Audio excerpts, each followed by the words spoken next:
Hey guys, it's Casey and welcome back to the channel.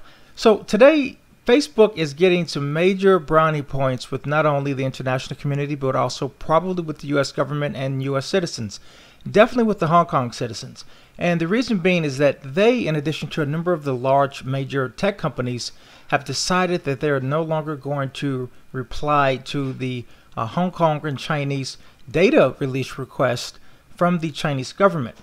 Now, the reason that they're doing this is because as of late, the Chinese government has passed a very broad, wide sweeping policy that allows pretty much any U.S. citizen, any Hong Kong citizen data and their private information to be released to the Chinese government under any type of guidelines that the Chinese government sees. And so Facebook says, yeah, this isn't quite what we signed up for. If you have information from someone that you believe could be a particular problem to the Chinese government that could undermine the entire system, then yeah, we'll be happy to turn over the information. But they're not going to just allow the data for anyone, any citizen from the Hong Kong city to have that information released to the Chinese government. So this is really important. I want to talk to you guys today about exactly what it is that the Chinese government passed and why it is that it's just so controversial at the moment. So as of right now, they passed a very sweeping national law, and it basically broadens the powers that Beijing, the capital of China, is allowed to crack down on a variety of political crimes. It includes meting out life imprisonment for grave offenses, such as just doing Facebook posts saying that they oppose their government. Well, that's considered to be a grave offense in some instances based on China's guidelines, and they're saying that can give them life imprisonment, and therefore they want Facebook to hand over all of this information to all of the citizens. And Facebook said, yeah, not happening. Now, they imposed it on Hong Kong, and China said that it's aimed at stamping out the opposition to the ruling Communist Party in the former British colony. But that's not exactly how they designed it and what it appears to be. So first off, China conceived this new broad sweeping policy. They did it in secrecy, and they passed it on Tuesday without really serious input from the Hong Kong authorities. So you think that they would have some type of involvement with the Hong Kong authorities because they're supposed to be, one government, two systems. And that just didn't happen. The Chinese government said, nope, we're going to pass it. We want all the information from any Hong Kong citizen whatsoever. You guys could all potentially be terrorists. Give us the data. Facebook, Google, Twitter, WhatsApp, give it to us. Facebook said, not going to happen. Now, it sets up a vast security apparatus in the territory, and it gives Beijing very broad powers to crack down on a variety of political crimes, including what they consider separatism and collusion. So in other words, if a Hong Kong citizen decides that they don't want to be a part of the of the Chinese government, then that is included separatism, and that is also considered a crime, and therefore they want Facebook to hand over the data of the post. And Facebook said no.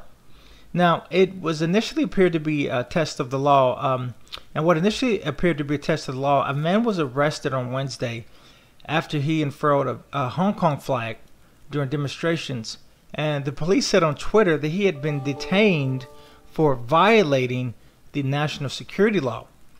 Now, it was the first arrest made since the law came into force, and it's very, very concerning. Very concerning. Let's see here. Now, it is likely to usher in a new era for Hong Kong. At least that's what a lot of the experts say. And they say so because a lot of the civil liberties are tightly constrained, and the loyalty to the party they now consider to be tantamount.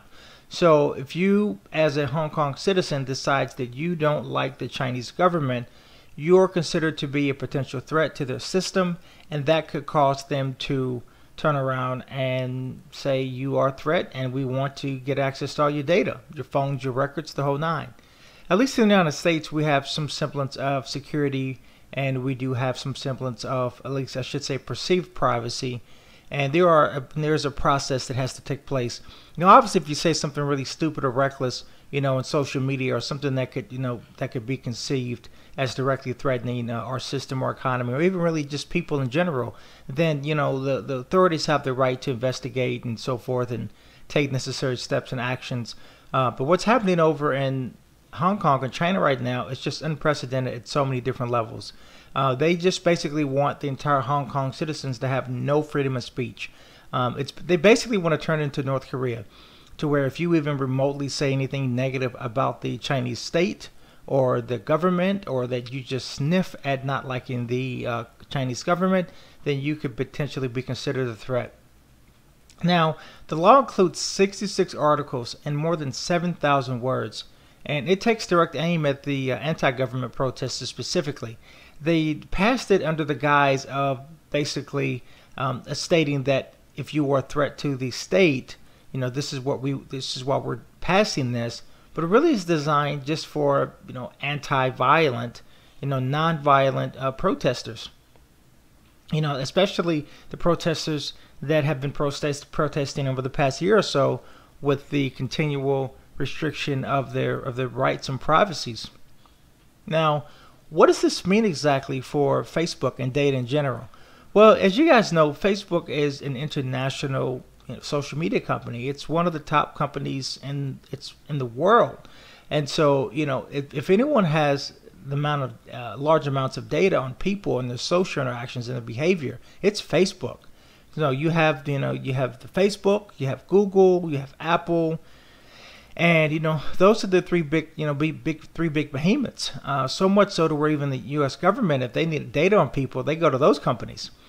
And so, Facebook does have a responsibility to ensure that they are not complicit in treating every Hong Kong citizen, or really any citizen for that matter, as a potential threat to the system just for executing or demonstrating their individual citizen rights.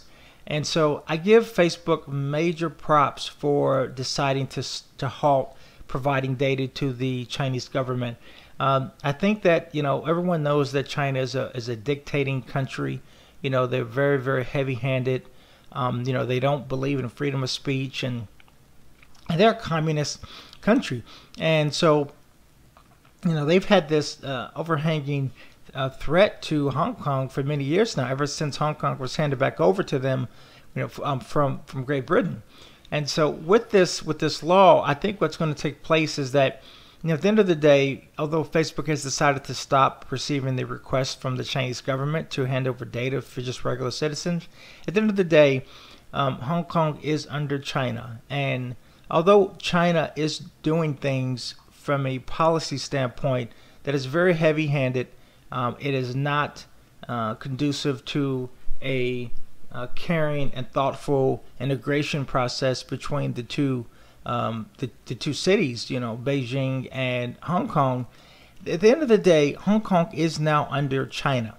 And so, we're in this very gray area to where China is supposed to respect Hong Kong's independent liberties, but they're not. So now it comes down to who's going to stop them from taking these independent liberties away. Well, really not anyone. I mean, at the end of the day, I did hear that President Trump did remove the special status that Hong Kong had as a financial hub, because now it's considered to have been fully integrated into China unofficially. Who's going to stop Hong Kong? Who's going to stop China from doing this? Well, really no one. I mean, the most that we can do is, because although they are a communist country, they are a superpower in the world. The most that you can do really is just try to put sanctions on them.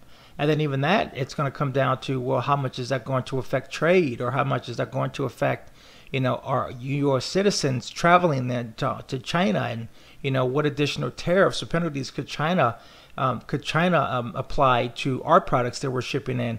I did hear and read an article about China looking at charging a tariff and a tax on our seafood and our crabs. So all of our farmers, or I should say our fishermen, they're looking at being taxed if they want to import in their crab and seafood and lobster to China.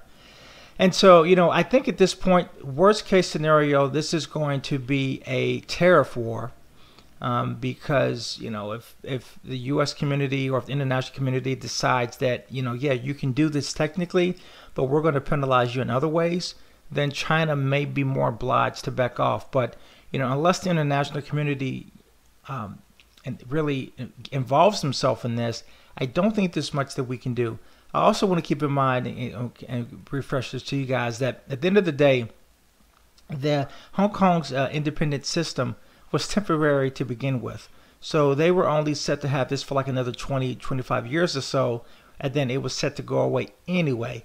So at the end of the day, China is expediting this process. But hats off to Facebook for stepping in and not just rolling over and complying.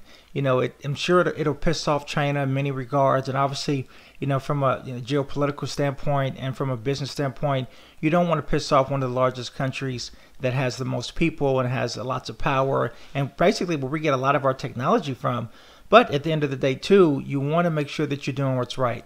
So in lieu of all of the news and the bad press and publicity that Facebook has been getting recently, you have to really give Facebook a lot of kudos and brownie points for sticking up to one of the more bully and socialist countries in the world. So so positive news. I wanted to keep you guys abreast with this information, keeping the loop. There's a lot of news that's been going on with Facebook recently with the whole